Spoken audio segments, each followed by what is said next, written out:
Əziz şagirdlər, 14-cü məsələnin izahı ilə irəliləyirik.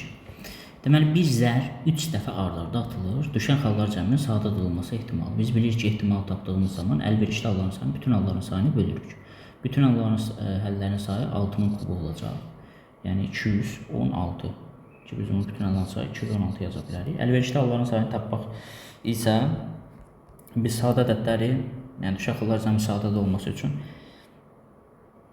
məsələn 3 ola bilər, 5 ola bilər, 7 ola bilər, 11 ola bilər, 13 ola bilər. Bildiyimiz kimi və 17 ola bilər. Bildiyimiz kimi ancaq bunlar ola bilər və 3-ü əmələ gətirə bilən hallar 1, 1, 1 də ancaq, yəni bir dənə halımız var. 5-i əmələ gətirən hallar isə 1, 1, 3 və onların yer dəyişmələri 1, 2, 2 və onların yer dəyişmələri ümumilikdə 3 faktorial, yəni 3 faktorial 6, 3 faktorial 6 dənə burada halların sayı 6-dır. 7-də bu qayda ilə hesablayası olsaq 15 hal var, 11-də 27 hal var, 13-də 21 hal var və 17-də cəmi 3 hal olacaq. Ən sonuncu hal ancaq 5, 6, 6 ola bilər və onların yer dəyişmələri ola bilər, əziz şagirdlər. Beləliklə, bütün halların sayını toplayası olsaq və bunların saylarını toplayası olsaq, biz əldə edərik 73. 73 bölünsün 216 D variantı. Deməli, 15-ci məsələyə baxırıq. 2 borudan birincisi boşaldıcı 8 saata doldurur, digərisi 6 saata boşaldır və hovuz boş olduqda hovuzu dolduran boru açılır 4 saat su axdıqdan sonra. Hovuzu dolduran 1 saatda 8-də 1 hissəsini, yəni 4 saat açıldıqda bunun əlbəttə ki, yarısını doldurur və sonra nə edir? 4 saat sonra su axdıqdan sonra ikinci boru açılır. Bu ikinci boru açıldıqda biz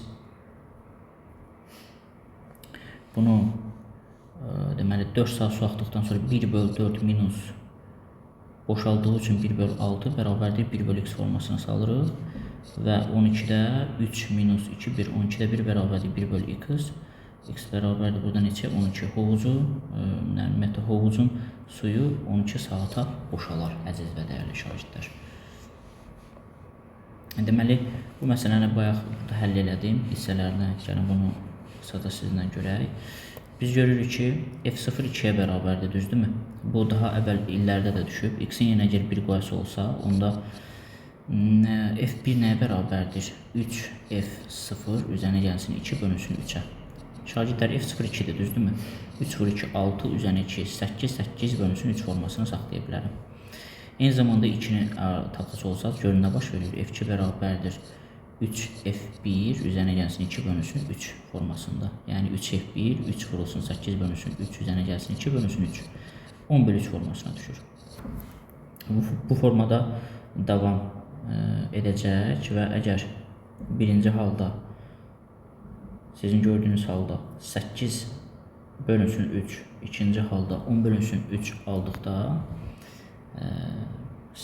deməli 8/3, 10/3, x-in 3 qiymətində müvafiq olaraq siz 4 qiymətini əldə edirsiniz. Daha sonra x-in 4 qiymətində siz müvafiq olaraq hesablasanız 3f3 plus 2 bölünsün 3 qiyməti ilə birbaşa 14 bölünsün 3 qiymətini əldə edə bilərsiniz. X-in 5 qiymətində hesablayası olsaz 3f4 plus 2 bölünsün 3, 16 bölünsün 3 qiymətini əldə edirsiniz. X-in 6 qiymətində siz funksiyanı 18/6 formasında əldə edə bilərsiniz. X-in 7 qiymətində siz 20 bölünsün 3 formasında tapa bilərsiniz və X-in 8 qiymətində, ən sonuncu F8 qiymətində siz 22 bölünsün 3 cavabını əldə edə bilərsiniz ki, o da A variantında doğru şəkildə qeyd olunmuşdur, əziz və dəyərli şagirdlər. İndi isə şagirdimizi təbrik edib, keçib digər sualın izahına baxa bilərik. 17-ci sual. 17-ci sual sadə modul tənliyinə aid olan bir sualdır. Burada modul tənliyinə şərtlər qoyub, sadəcə və sadəcə işləmək lazımdır. Birinci halda biz götürək ki, x-imiz bizim kiçikdir -1-dən. X-imiz əgər mənfi 1-dən kiçik olsa, bu zaman nə baş verə bilər? Bu birinci halda götürək. İkinci halda biz götürə bilər ki, x-imiz yerləşsin 2 ilə mənfi 1 arasında və üçüncü halda nə götürək? X-imiz böyüdür 2 halda. Bu üç qiymətinin gedişatı ilə biz belə məsələləri yoxlayaq, görək necə aça bilərik. Əgər x-imiz 2-dən böyük olsa, o zaman burada x plus 1 üzərinə gəlsin.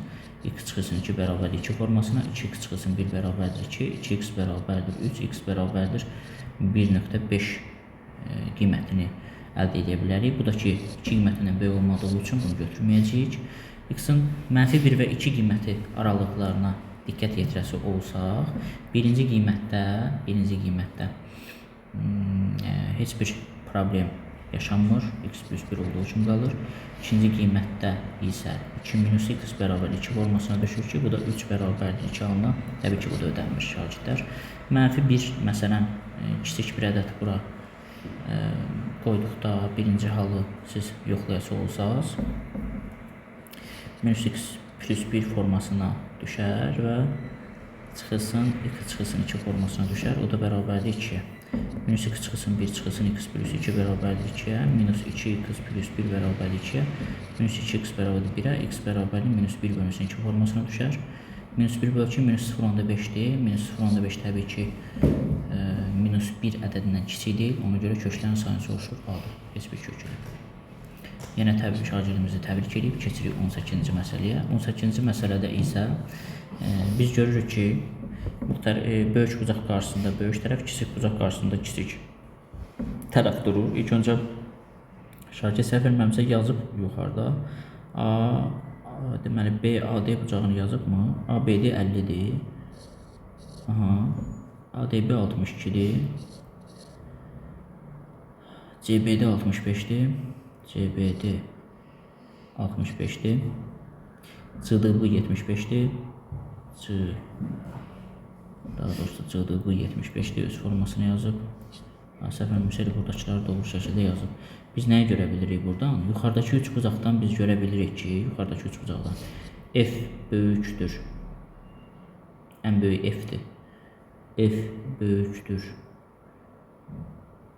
D-dən. Düzdürmü? O da böyükdür A-dan. Aşağıdakı 3 bucaqda isə görə bilirik ki, 75-in qabağında duran C-dir. Böyükdür B-dən. O da böyükdür. Nədən? 40-ın qabağında duran F-dən. Belədir.